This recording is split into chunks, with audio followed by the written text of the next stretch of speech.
¿no? Con un saludo muy especial. Damos la bienvenida a todos quienes nos acompañan de forma virtual por la plataforma Zoom, a todos nuestros asociados, a todos los invitados especiales que participan este miércoles 26 de octubre en una jornada muy especial.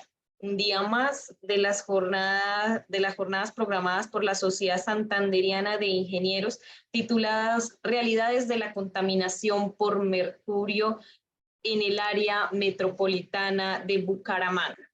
Sean todos bienvenidos, expresando en primera instancia gratitud al ingeniero Gonzalo Peña por atender nuestra invitación, por estar aquí con nosotros, acompañándonos, hablando, conversando y exponiendo este tema tan importante.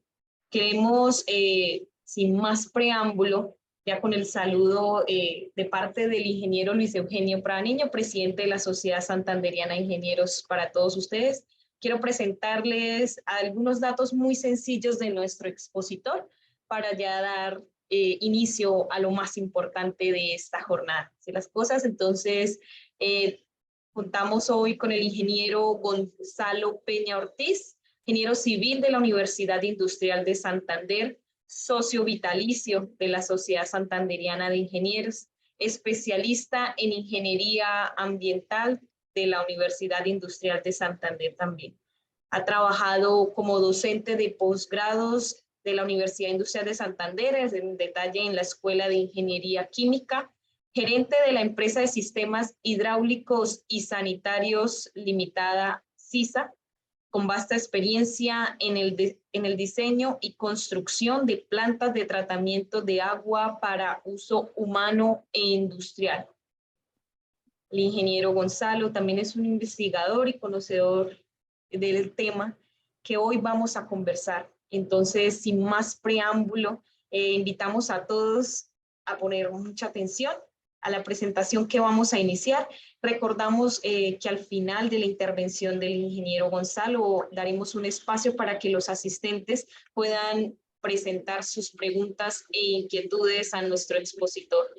Ahora sí, ingeniero Gonzalo, con una bienvenida nuevamente a este escenario, a su casa, a la Sociedad Santanderiana de Ingenieros. El auditorio es suyo. Gracias, Paula, muy amable. Entonces,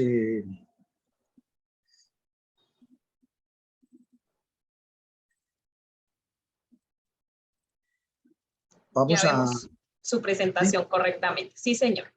Bueno, entonces vamos a tocar algunos aspectos socioambientales del mercurio en nuestra sociedad, haciendo la salvedad que, si bien es cierto que es un peligro grandísimo, de acuerdo a la legislación que el geólogo Elías Pinto nos presentó la semana pasada, en julio del año entrante, definitivamente está absolutamente prohibido el uso del mercurio en todas y cada una de sus formas en nuestra sociedad.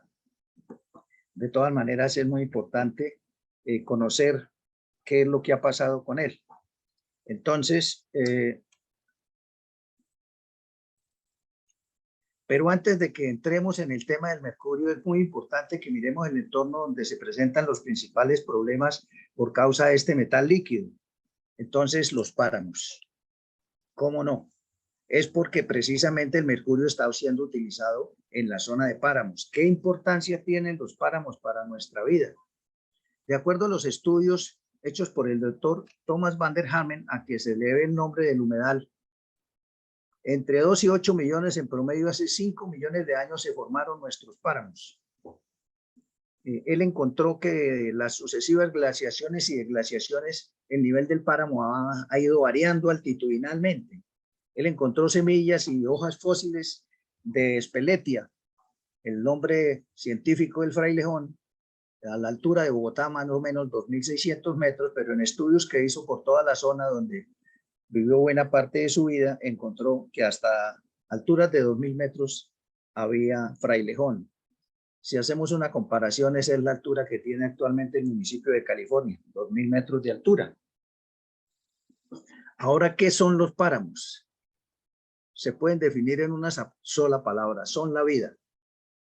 Nuestra sociedad en aproximadamente un 70% depende directamente de nuestros páramos y se puede decir que hasta el 85% de los colombianos dependemos del agua que generan nuestros páramos. Nuestros páramos tienen una característica muy especial y es que según los estudios que se han realizado, los páramos nuestros se consideran como páramos secos. Y estudios hechos pagados por el Banco Mundial en el año 2010, donde el colombiano Walter Vergara estuvo a cargo de ese estudio, ellos encontraron en los páramos peruanos que iba a suceder específicamente en la zona andina una reducción entre el 18 y el 21% de la cantidad de agua que caería a los páramos. Ese estudio se trajo a Colombia y se encontró lamentablemente que esa disminución de las aguas iba a ser hasta el 30%.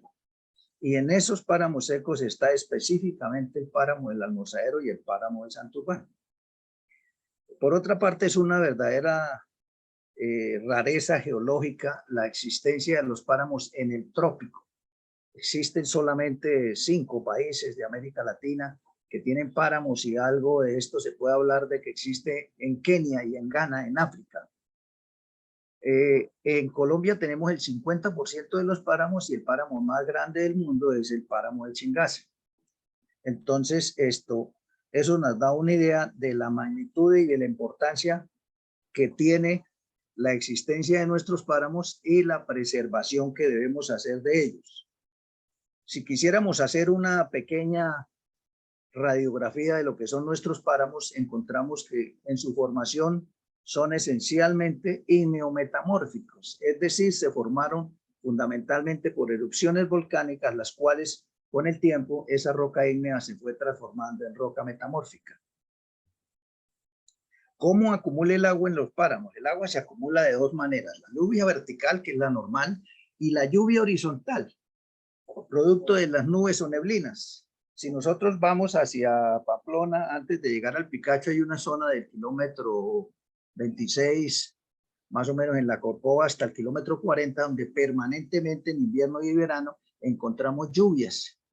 Eso se le conoce como bosque alto andino y contribuye la lluvia horizontal en todos los niveles a permitir que se condensen. El choque de las nubes contra las hojas de los árboles permite que se vaya acumulando el agua. Entonces, cuando cae, específicamente en la zona de páramo, que es como una esponja, la capta e impide que se vaya por la superficie, como sucede en unas zonas de montaña más bajas. Por ejemplo, los flujos de agua que se generan en la zona de la carretera que va de Bucaramanga a Barranca, específicamente en el sector de la Renta, que caen verdaderos ríos hacia la vía. La neblina en cualquier época del año se va convirtiendo en agua.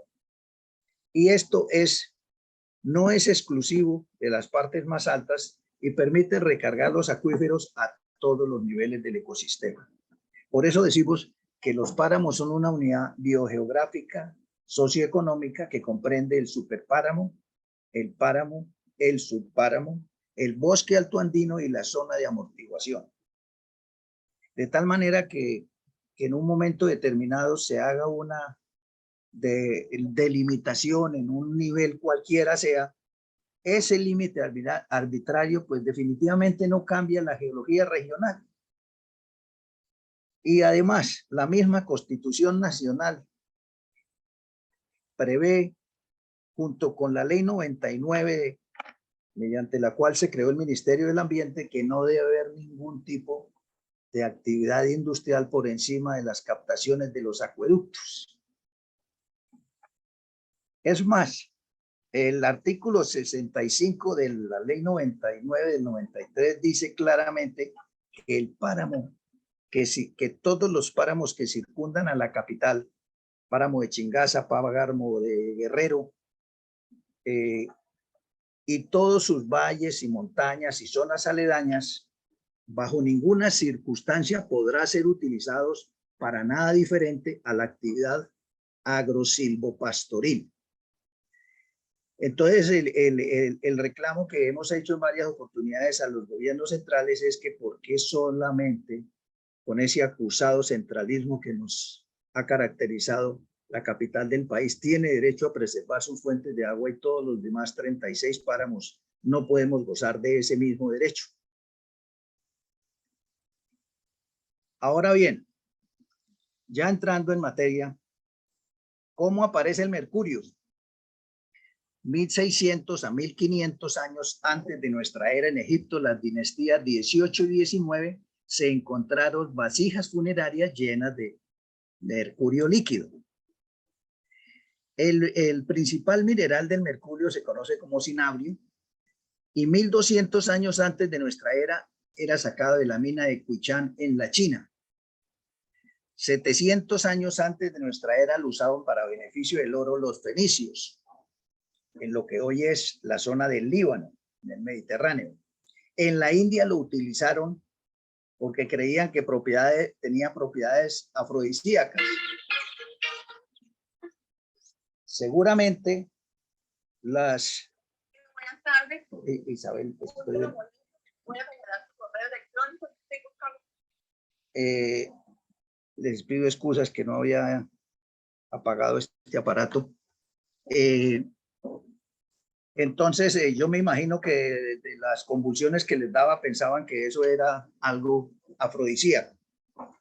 Los incas lo utilizaban también como pintura. Los griegos y los romanos por el color vermellón rojo que produce. Incluso Hipócrates, el padre de la medicina, lo usó como ungüento, pues suponía que no hacía daño en la piel. Más de 20 siglos y solamente hasta más o menos el siglo XV su uso había sido muy escaso, exclusivamente en la fabricación de pintura y en algunos usos en medicina, como lo mencionaba anteriormente. El gran impulsor del consumo del mercurio fue el sevillano Bartolomé de Medina, quien en 1557 descubrió que en frío podía juntar, por así decir, el oro, pero él en ese caso los encontró con los minerales de plata. Y es sabido que el mineral de plata en muchas oportunidades está mezclado junto al mineral del oro. Paracelso en el siglo XVI introdujo su empleo en el tratamiento de la sífilis. Torricelli lo usó en 1643 para su barómetro y el señor Fahrenheit en 1720. Priestley lo utilizó a finales del siglo XVIII para el análisis de gases. Entre sus propiedades, rápidamente podemos decir que el mercurio tiene un número atómico de 80, un número atómico de 200.59, funde a menos 38 grados centígrados. Detalle interesante, a 20 grados centígrados su gravedad específica es 13,45 y la presión de vapor es de 0,16 pascales. De tal manera que una atmósfera saturada a 20 grados centígrados, si pensamos en las minerías, por ejemplo, de Santa Rosa del Sur, lo que es el Cauca, Nariño, Chocó, el valle, en la zona que da hacia el Pacífico, pues vamos a tener problemas muy graves, ¿no? Porque tiene 15 miligramos por metro cúbico de aire, que es 300 veces mayor que la concentración ocupacional del aire ambiente permitida, de que es 0,0 miligramos por metro cúbico, y 1000 veces superior a la exposición continua, que es 0,015 miligramos por metro cúbico. Y la mayoría del mercurio que se encuentra en la atmósfera es mercurio elemental en forma de vapor. Aproximadamente se han emitido a la atmósfera desde 1890 200.000 toneladas de mercurio, de los cuales el 95% se encuentra en los suelos, 3% en aguas oceánicas y 2% en la atmósfera. También se estima que entre el 40 y el 75% del mercurio atmosférico tiene como origen fuentes antropogénicas, es decir, generadas por el hombre. ¿Cómo se presenta el mercurio en la naturaleza? El mercurio inorgánico elemental es un metal, como ya hemos dicho, líquido, tiene 7 isótopos estables y 4 radioactivos. Se presenta en forma de sales mercúricas y compuestos orgánicos mercúricos. Los inorgánicos son el cloruro de mercurio, el sulfuro de mercurio y el hidróxido de mercurio. Y los orgánicos, esencialmente, los compuestos de metilmercurio. En fase acuosa son poco solubles. En la naturaleza, aparte de las minas, existen hidrocarburos en el carbón, en las fábricas de cemento. La toxicidad del mercurio. Hipócrates, 300 años antes de nuestra era, y Plinio, 70 años de nuestra era, describieron las dolencias que aquejaban a los trabajadores de la mina de mercurio. Como riesgo laboral aparece en 1473. El sombrerero loco del libro Alicia en el País de las Maravillas, del libro que hizo Lewis Carroll, refleja los efectos del nitrato de mercurio entre quienes trabajaban, lo utilizaban, o sea, amasaban los pelos de los animales para hacer sombreros. De ahí el cuento del sombrerero loco. ¿Cómo es la manera como mayor daño hace el mercurio? Existe una historia que se presentó en una fábrica en la bahía de Minamata, en el Japón. Esta fábrica estaba descargando mercurio, hacía fundamentalmente productos derivados del petróleo. En la bahía de Minamata desde el 53 hasta el 60. En esa misma bahía descargaban las descargas domésticas todos los habitantes que vivían en la población al lado de la fábrica. Ese mercurio metálico, al caer al agua, se mezclaba con el metano. El metano se producía por la transformación en condiciones anaerobias de la materia orgánica. La materia orgánica, al descomponerse, produce metano, gas carbónico, agua y en algunos casos, dependiendo del pH, ácido sulfídrico. Ese metano reacciona con el mercurio y forma un compuesto que se llama metilmercurio. Ese metilmercurio es el causante de las desgracias por la descarga del mercurio en las aguas. Pero el proceso es como sigue. Ese metilmercurio que queda en forma de barro es consumido por los peces y a su vez estos peces lo acumulan en la grasa. Se sacan los peces, los consumen los humanos y ahí vienen todas las enfermedades que pueden terminar hasta en la muerte. En nuestro medio, concretamente en lo que es la zona de California, resulta que la caída del agua desde arriba de la zona de minas, estamos hablando que si nos estamos ubicando en donde actualmente hay unos trabajos que miraremos más adelante, están a más de 2.800 metros. Y si nos ubicamos en el sitio donde está la planta de Bosconia, que ha sido el tema de la presencia del mercurio, pues tendremos unos 300, 400 metros de altura. Podemos decir que más o menos en unos 60 kilómetros cae más de 2 kilómetros. ¿Eso qué significa? Significa que la velocidad del río es muy alta y por otra parte las aguas residuales de los municipios que son Betas, California, Suratá, Charta y Matanza, en la mayoría de esos casos ya han sido tratadas esas aguas. Y la velocidad que lleva el río no permite que fácilmente se formen condiciones anaerobias, de tal manera que el mercurio, que de paso es el mercurio que el ingeniero Miguel Ángel le comentaba que lo medían cada hora dependiendo de la concentración o cada media hora, es mercurio metálico. Es decir, en el río Suratá no hay metilmercurio. Además, la cadena del mercurio se rompe porque así hubiese metilmercurio, no hay peces. Y al no haber peces que los pesquen los humanos, no van a poder contaminarse. O sea, esa es una cadena que afortunadamente en nuestro caso no existe. Entre el año 71 y 72, más de 400 personas murieron en Irak al consumir pan cuyo trigo había sido rociado con un fungicida a base de metilmercurio. Ahora, la inhalación prolongada de vapores de mercurio causa dolores de cabeza, hemoptisis, expulsión de sangre y problemas de neumonía que llevan a la muerte. La ingesta de cloruro de mercurio que tampoco es fácil que se dé porque para eso se requeriría la existencia de cloruros en cantidad importante que no hay en la zona de California. Pero donde se presenta genera gastroenteritis ulcerosa y necrosis tubular aguda causando la muerte por anuria. Las personas no pueden orinar. Tienen necesariamente que ser atendidas con diálisis y no todo el mundo tiene, y menos en esas zonas donde se practica la minería indiscriminadamente. Cuando se presenta inhalación de vapores de mercurio, que sí es muy frecuente que se pueda presentar en la zona de California y Betas. ¿Por qué razón? Porque concentrado el oro mediante el mercurio o amalgamado, esa mezcla de oro y mercurio y plata es metida dentro de, digámoslo, dentro de trapos, dentro de un trapo, y luego es puesta al fuego.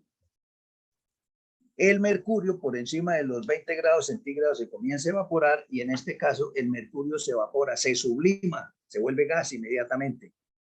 Y eso perfectamente va atacando el sistema nervioso de las personas, causando delirios, alucinaciones y tendencias suicidas. Algo de eso se ha presentado en la zona de California.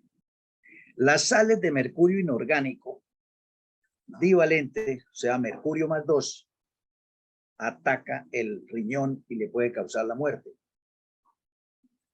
El metilmercurio actúa muy rápidamente sobre el sistema nervioso central, causa la pérdida de la audición, la visión y las funciones de coordinación son muy afectadas.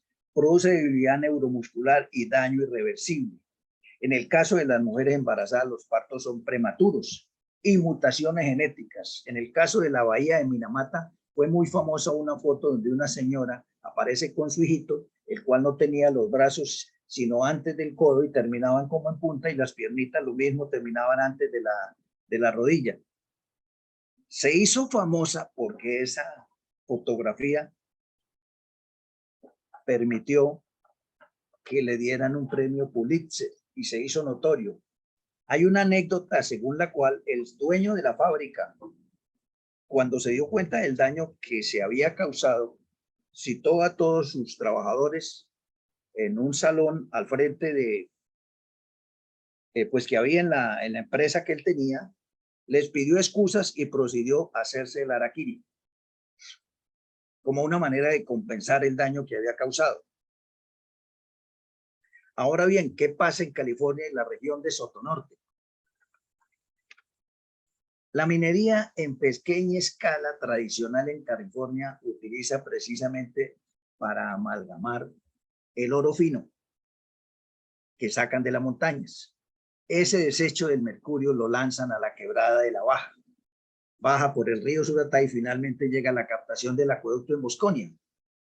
Muy claramente nos explicaba el ingeniero Miguel Ángel Barajas cómo es que realmente no hay peligro para los habitantes del área metropolitana de Bucaramanga, pero las personas que viven aguas abajo de la captación de Bosconia, por donde sigue ese mercurio fluyendo y llega al embalse que hay de la planta de la hidroeléctrica antiguamente, ahí se almacena y sí tiene la profundidad suficiente como para que se generen condiciones anaerobias, porque de todos es conocido que la ciudad de Bucaramanga no tiene planta de tratamiento de aguas residuales. Piedecuesta tiene y Florida tiene, la que hay en el anillo vial, trata casi que exclusivamente las aguas de Florida, y Bucaramanga no. Todas las aguas que van por la escarpa terminan llegando por el río de Oro que se junta con el Suratá y forman el Lebrija y se almacenan en el embalse. Y de ahí, cada vez que lo purgan, pues todos esos desechos se van a ir hacia abajo y van a llegar por el río Lebrija finalmente hasta el río Magdalena.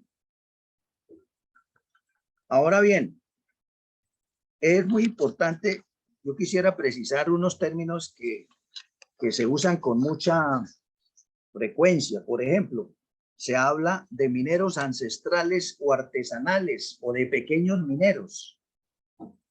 Pero en realidad, ¿cuál es la definición de minero ancestral o artesanal?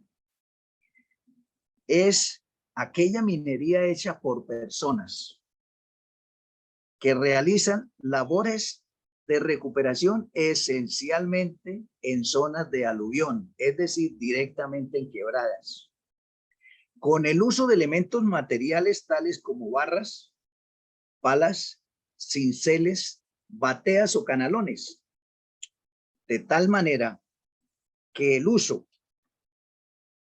de elementos como pólvora, llámese dinamita, cianuro y mercurio, no pueden ser utilizados para quedar clasificados como mineros ancestrales. Esa es la realidad. Ahora bien, el Ministerio de Minas establece 4 grupos, que son los siguientes. La minería de subsistencia, que no tiene aplicación porque pues el minero ancestral va de un sitio al otro y establece 30 gramos por mes y solo se puede realizar a cielo abierto. De manera que pretender enmarcar la minería que en este momento se está haciendo, llamémosla en forma ilegal o informal, en los túneles que dejó Greystar, es una falacia. Eso no tiene nada de ancestral ni tiene nada de artesanal. ¿Por qué? Porque allá utilizan dinamita y utilizan mercurio. El Estado tiene el monopolio de la producción de explosivos para usos mineros o industriales. La pregunta es, ¿por qué hay tanta dinamita en la zona? Y el mercurio prácticamente está extinguido. ¿Por dónde está llegando? Si de acuerdo a la información que nos entregaba el geólogo Elías Pinto, en este año básicamente no pueden estar llegando sino máximo 2.5 toneladas de mercurio para todo el país. Y Santander no es de los 5 departamentos más ricos en temas de explotación minera. Sigamos adelante. Miren, la pequeña minería es cuando se trabajan hasta 15.000 toneladas y es minería subterránea, esencialmente. Todo lo contrario de lo que se dice de la minería artesanal. La minería mediana ocupa de 15 a 5.000 hectáreas y producen entre 15 a 300.000 toneladas año. Y la gran minería o mega minería de 5 a 10.000 hectáreas o más, mucho más de 300.000 toneladas por año. En el caso específico de Minesa, ellos estiman mover más de 2 millones de toneladas al año. De manera que yo quería hacer esa pequeña precisión para que tengamos claro qué es como el ministerio entiende los tipos de minería. Ahora, el problema, ¿por qué surge? El problema surge porque adicionalmente al mercurio hay otra gran cantidad de elementos que están asociados al oro y la plata. Concretamente, el oro en California se encuentra en minerales de arsenopirita. Esa arsenopirita, cuando se usa la dinamita, sencillamente se rompe. Por un lado queda arseno, el arsénico, que de acuerdo a los estudios hechos por las empresas mineras, está hasta en proporción de 450 gramos por tonelada de material removido.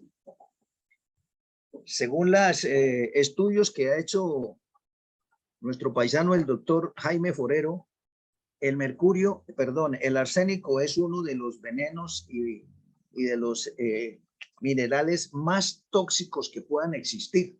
A lo largo de toda la historia ha sido utilizado como veneno para acabar reyes. Los Borgia, por ejemplo, eran famosos por el uso del arsénico, que lo iban dando en pequeñas proporciones, iban matando a la gente. La otra gravedad grande del arsénico es que el arsénico sí se disuelve en el agua, a diferencia del mercurio, y las aguas que se usan para riego, pues naturalmente que lo llevan. Y ese sí es un problema grave.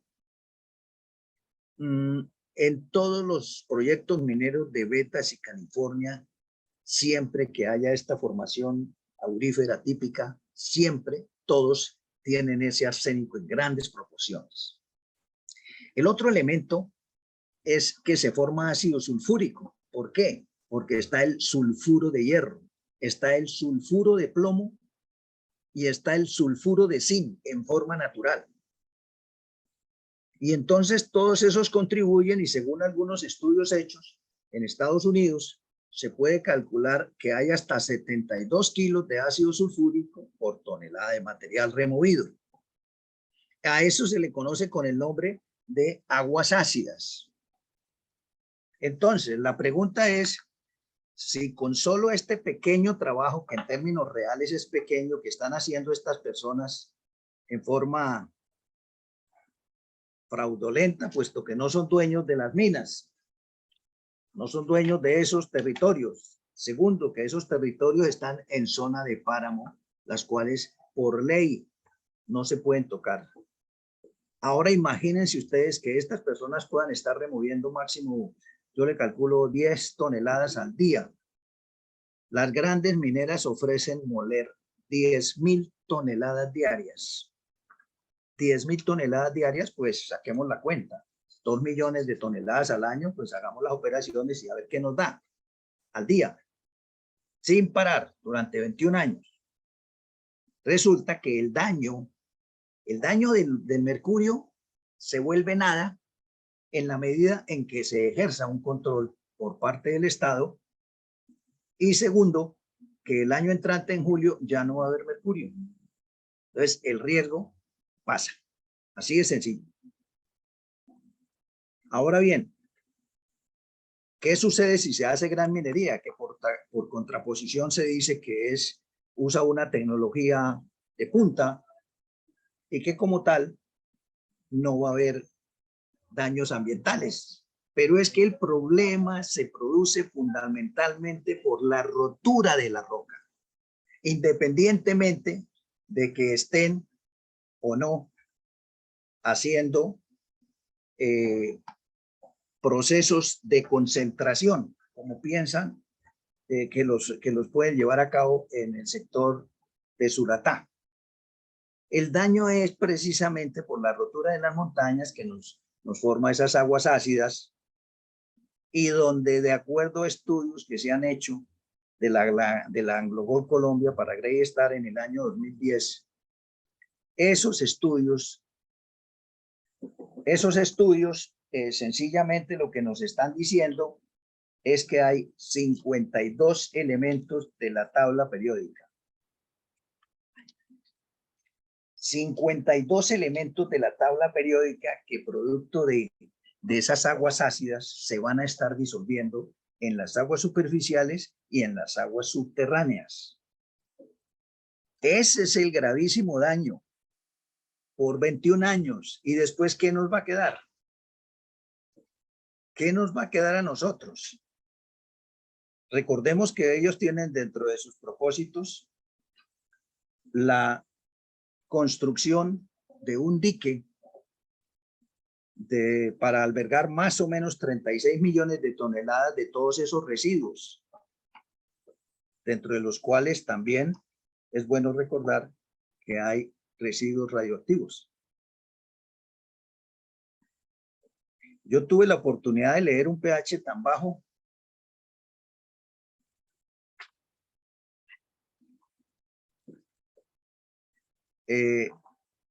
tomando unas muestras en el laboratorio que tiene nuestra empresa en el municipio de Sardinata, en una mina de carbón. Pudimos medir pHs del orden de 1.48. Con un pH de ese valor no hay ninguna especie animal o vegetal que pueda sobrevivir.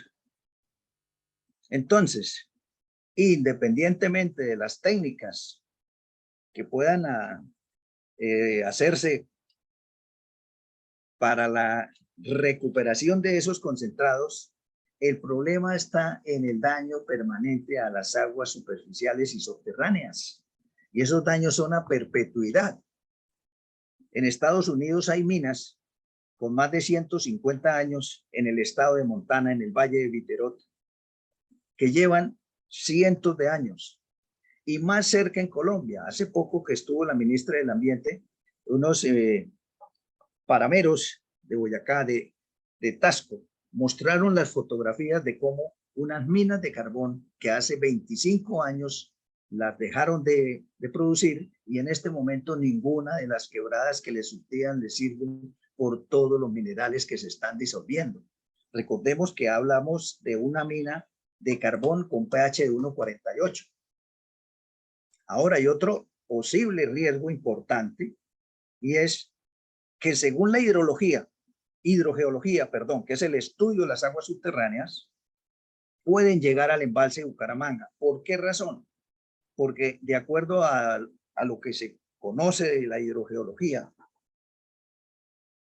se estima que en un área de 300.000 hectáreas, lo que hay en superficie puede estar en la parte subterránea. Y si volvemos a mirar el gradiente hidráulico, es decir, la diferencia de niveles entre la cota del embalse, que son 800 metros, y la cota de la parte superior de los páramos, que son 3.500 hasta 4.000 metros, pues hombre, perfectamente puede llegar a afectar la calidad del agua del embalse. ¿De dónde? De los 52 elementos que he mencionado, más los 12 del grupo del uranio.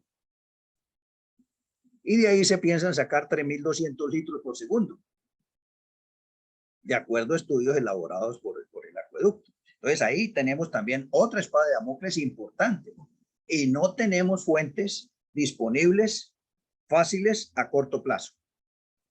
Ahora bien, retomando el tema del uranio, desde el año de 1952 hasta el año 2016 se han encontrado una gran cantidad de minerales uraníferos. Yo tengo 7, 8 estudios, todos elaborados por el Estado, los cuales están a su disposición. Cuando quieran, con mucho gusto se los puedo pasar para que puedan corroborar lo que les estoy comentando. Las minas a nivel mundial de uranio se explotan con 1.000 a 2.000 gramos por tonelada de uranio 238. El uranio 238 es el más abundante. Él está en proporción del 99% y tiene una vida media de 4.500 millones de años, que es más o menos lo que se considera que le queda de vida a la Tierra, medida en términos de que en ese tiempo, según dicen los científicos a la fecha, se acaba el combustible en el Sol. Y resulta que en los estudios que se han hecho, han encontrado concentraciones de 12.000 a 20.000 gramos por tonelada. De tal manera que ya se pueden imaginar ustedes si hay o no. Desde el año de 1912 se ha hablado del riesgo que representa el uranio para la vida humana. Y eso es lo que llamamos daño a perpetuidad. Eso es lo que nos deja la minería de socavón, como se hace en California. Repitiéndome, sin importar las técnicas más sofisticadas, el daño no está en que utilicen esas técnicas para concentrar, sino en los socavones que hacen.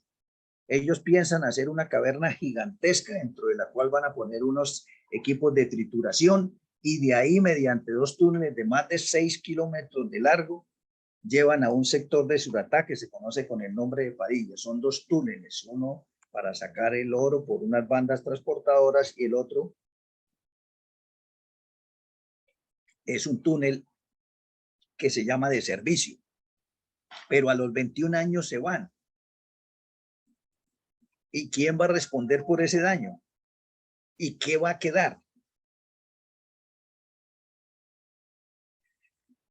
Aunque a algunos les parece que no es así, de que se va a contaminar todo, de que por el río Lebrija van a bajar las aguas hasta el río Magdalena y que llegan a Cartagena, les quiero comentar solamente un detalle. En la rotura que hubo de un dique de una mina de hierro de Vale, que es la compañía de hierro, una de las más grandes del mundo, se rompió un dique que lo habían hecho como proponen hacerlo allí, con los mismos residuos de material que salen del procesamiento de la mina. 650 kilómetros hasta llegar al Océano Atlántico. Ese es el panorama. Lo que yo pienso es que ante ese panorama, ¿qué podemos hacer? Lo más sensato es hacer una reconversión económica integral en la región. Porque todo el territorio de las minas es parte integral de ese páramo que es el que nos da la vida. Aquí algunos de los textos que tomé como referencia y muchas gracias por escucharme. Muchas gracias al ingeniero Gonzalo por su presentación, muy explicada y muy detallada. Invitamos a todos nuestros asistentes a que levanten su mano por medio del chat, expresen sus inquietudes, a las cuales pedimos como de la misma forma que ayer, que sean muy concretas para poder aprovechar de manera muy rigurosa el tiempo de nuestro expositor y de todos los aquí presentes. Entonces, tenemos una primera mano levantada por parte del ingeniero Gustavo Pedraza Jaimes, nuestro socio vitalicio de la SSI. Ingeniero Gustavo, por favor, adelante. Muchas gracias. ¿Me están escuchando? Sí, señor. Sí, Gustavo, ¿cómo no? Oiga, Gonzalo, muy amable por esta magistral conferencia que nos acaba de presentar. Bueno, yo me quiero referir realmente a una secuencia de eventos que se han venido presentando por la Sociedad Santanderiana de Ingenieros con relación a toda la problemática del mercurio e igualmente con la ampliación que usted nos hace en el día de hoy. A ver, si retomamos la conferencia de Elías Pinto, Elías nos dijo claramente, mire, el mercurio es un elemento que está prohibido para su comercialización y obviamente para su explotación, para su uso en Colombia. O sea, eso fue claro en la conferencia de Elías. Pero igualmente también él fue claro en el sentido de que se ha avanzado mucho desde el punto de vista tecnológico para lograr procesos, pues desde luego sustitutivos y por supuesto elementos que permitan sustituir el mercurio. Ahora bien, en el día de ayer tuvimos la conferencia de Miguel Ángel del parte del acueducto, donde Miguel Ángel nos deja alguna tranquilidad con respecto a la calidad del agua que consumimos los bumangueses. A renglón seguido hubo una conferencia de Jaime Suárez que tiene que ver ya con la descripción de la problemática de una forma ya mucho más clara, digamos así, de lo que se está presentando en la minería, entre comillas, para no crear susceptibilidades, artesanal o, bueno, no sé qué palabra utilizaríamos realmente. Pero ustedes me entienden y Gonzalo me entiende que me estoy refiriendo a esa pequeña minería donde efectivamente se utiliza este tipo de elementos. Muy bien. En el día de hoy, usted nos presenta una problemática muy distinta, una problemática de unas dimensiones, desde luego, que nos dejan muy preocupados, nos dejan supremamente preocupados por la situación en que nos encontramos. Es decir, la advertencia que usted nos hace con su conferencia magistral, pues indudablemente nos llena de gran sentido de preocupación en razón a que en el largo plazo, aunque el economista, uno de los economistas dice, en el largo plazo todos estaremos muertos, de todas formas, en el horizonte, en el largo plazo, nosotros estamos supremamente preocupados en razón a las herencias o al legado a las generaciones futuras. Gonzalo. Sí, Entonces, Gustavo. al dimensionar esta problemática de la forma como usted lo hace, ¿usted qué consigue hacer? O sea, esto no tiene otra consideración mayor, sino un llamado de advertencia ante la descripción que usted nos hace tan clara respecto a los diferentes elementos que encontramos, no solamente mercurio, que encontramos dentro de esta problemática. Muchas gracias, Gonzalo, muy gentil. Bueno, a usted, Gustavo, muy amable por sus palabras. Muchas gracias, ingeniero Gustavo. Seguimos invitando a todos nuestros participantes a que formulen sus preguntas a través del chat o a que levanten sus manos para, por favor, para presentar su pregunta. A través del chat tenemos los siguientes comentarios. Jorge Vázquez dice lo siguiente. Gracias, ingeniero. Una de las mejores propuestas, reconversión económica. No es fácil, pero en la práctica la mejor. Y Hugo Calvo manifiesta, es aterrador si Santander permite la destrucción del departamento por parte de Minesa. El ingeniero Gonzalo tiene toda la razón. O sea, el ingeniero, si tiene algún comentario frente a estas dos. Bueno, pues realmente les quiero contar, de paso, complementar que hice una pequeña investigación sobre el tema que menciona mi colega y muy querido amigo Jaime Suárez, en el sentido de que el tomate se estaba combinando con mercurio. En España se hizo un estudio en profundidad y en extensión y encontraron que el tomate no tenía absolutamente ningún problema en relación con que se pudiera contaminar con el mercurio. Fue hecho esto por la Universidad de Cataluña. Y por otra parte, mi postura es que realmente la reconversión económica es lo que nos debe servir y lo que debemos adelantar si no queremos ver esto convertido en un desierto, como por ejemplo la zona de Montana en la frontera con Canadá, la zona del Valle de Viterbo. Eso es un absoluto y completo desierto, y hay muchos otros sitios en varias partes del mundo donde la minería no ha dejado sino eso, sin entrar a hacer el análisis de que las comunidades, para eso no necesitamos ir tan lejos, las comunidades del Cesar, de La Guajira, las comunidades de donde está la mina de Cerro Matoso, son y todas las ciudadanos paisanos nuestros del Chocó son quienes más sufren de la falta de los mínimos vitales para todo.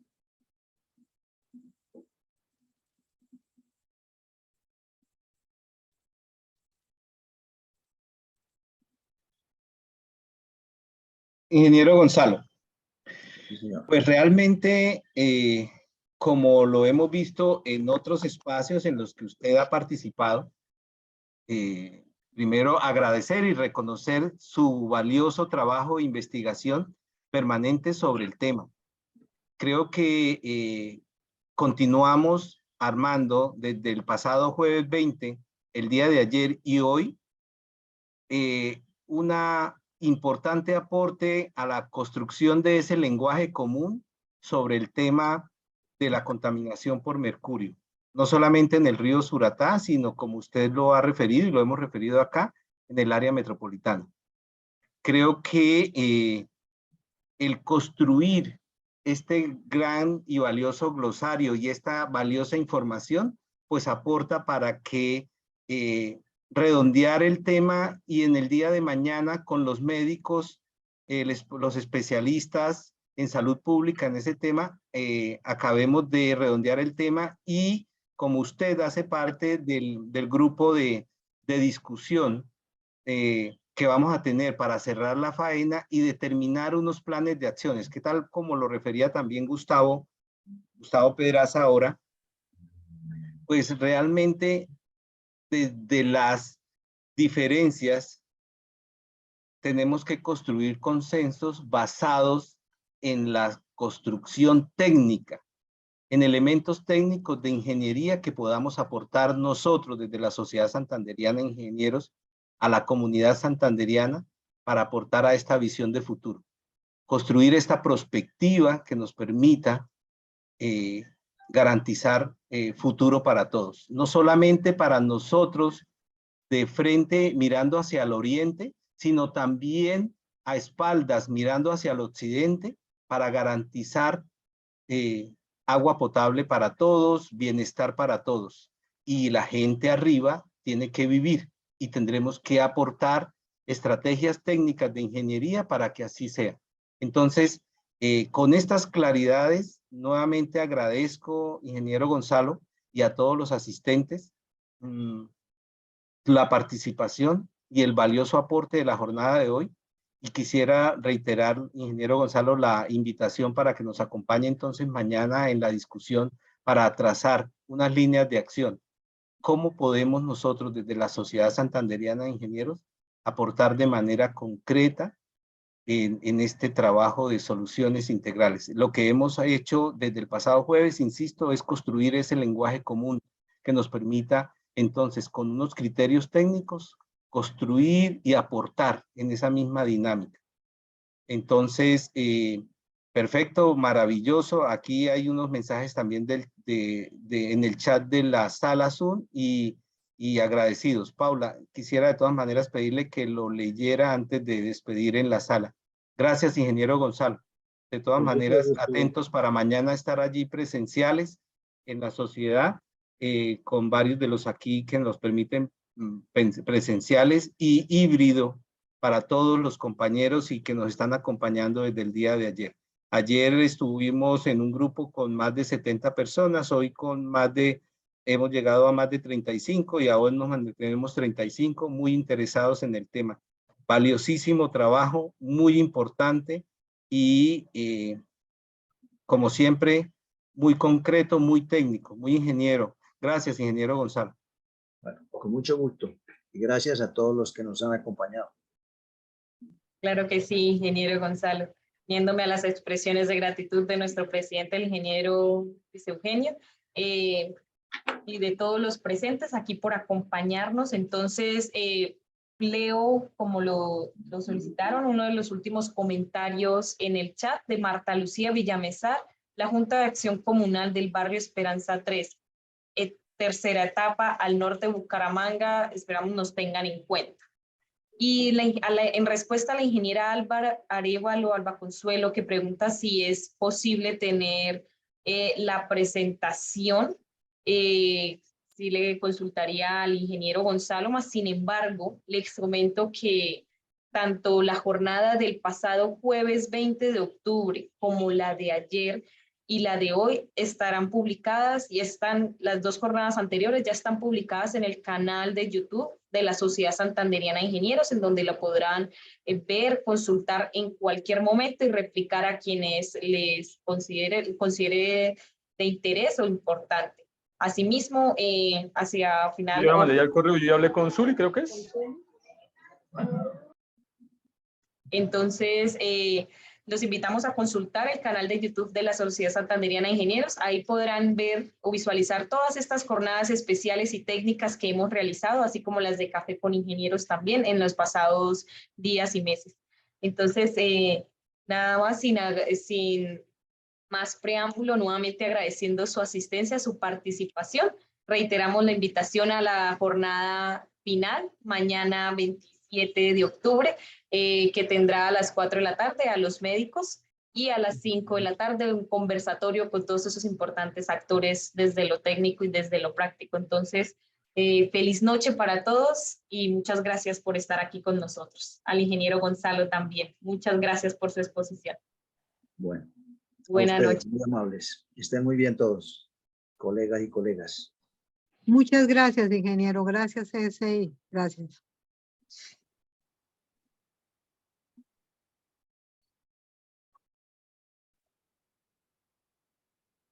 Ingeniero Gonzalo, gratitud entonces nuevamente, muy amable, muy especial como siempre.